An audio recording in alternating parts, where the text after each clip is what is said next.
In the dim command center of an Israeli naval vessel patrolling the eastern Mediterranean, screens flickered with satellite data. One readout captured a convoy of trucks entering a cave system near Qazvin. Another displayed US destroyers repositioning closer to Hormuz. Radar sat at attention. Communications were quiet. All eyes were fixed on the patterns. In Tehran, the supreme leader's inner circle convened in secret. The pragmatic ministers pressed for a compromise deal, inspection and oversight in exchange for unilateral restraint. Hardline generals warned that any pause would appear as weakness, risking internal revolt. The final decision would set a precedent for Iran's posture on the world stage. At the same time, Mossad agents intercepted communications suggesting Iran was collaborating with North Korea on missile-related research. The message was deliberately leaked to Israeli journalists. Headlines abroad read that Iran may be expanding its strategic alliances once again. The leak was calculated to build international consensus toward a strike without Israel officially writing the narrative. Meanwhile, in Haifa, emergency crews drilled for gas leaks and structural collapse in case a missile breached the Iron Curtain. A group of schoolgirls practiced shelter procedures under the watchful eye of a teacher who quietly wiped away tears. Her brother had been injured in the earlier bombardment. In Syria and Iraq, Iranian-backed militias repositioned.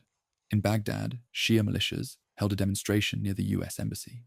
In southern Syria, supply trucks moved quietly toward Hezbollah positions. There was no shot fired, yet, but the trains were rolling nonetheless.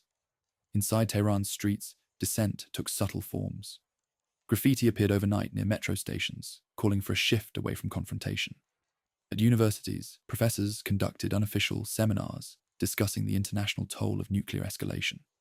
These gatherings attracted students, but they were cautious.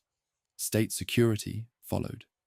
Back in Jerusalem, the Israeli cabinet faced its own frictions. One group pushed for immediate military action to prevent Iran from completing the rebuilt centrifuge facility. Another urged patience, saying a fight today could guarantee war tomorrow. A third faction recommended waiting for diplomatic channels to fully test Tehran's sincerity. In Washington, a leaked memo revealed US analysis concluded that Iran's mountain facility would only delay nuclear breakout by 6 months, a timeline considered too short to build a solid détente. That memo made its way into select media outlets, fueling public debate about whether the US should provide military support or push diplomacy harder. In diplomatic silence, envoys from Norway and Switzerland traveled through Gulf capitals, delivering draft proposals. Iran retains the right to peaceful enrichment under strict monitoring. Israel postpones strikes until after a compliance period. The US gradually eases sanctions tied to civilian trade. But the terms remained vague, and Tehran indicated it would only engage once Israeli battalions began to redeploy. At sea, a US destroyer in the Gulf detected a missile launch near the Iranian coast. It was attributed to a training exercise, but the timing sent a ripple across command centers in Europe and the Far East. Every radar ping now carried political weight. The arc-light strike plan was polished, coordinates, timings, rules of engagement, but the green light remained pending. Iran's next centrifuge report was due tomorrow. Israeli leaders decided, wait 24 hours. By midnight, the tension was palpable. General staff in both countries held last-minute briefings. Soldiers slept in rotations. Technicians checked munitions. Political leaders weighed the cost of global condemnation against the risk of nuclear fallout. Tomorrow, all could change.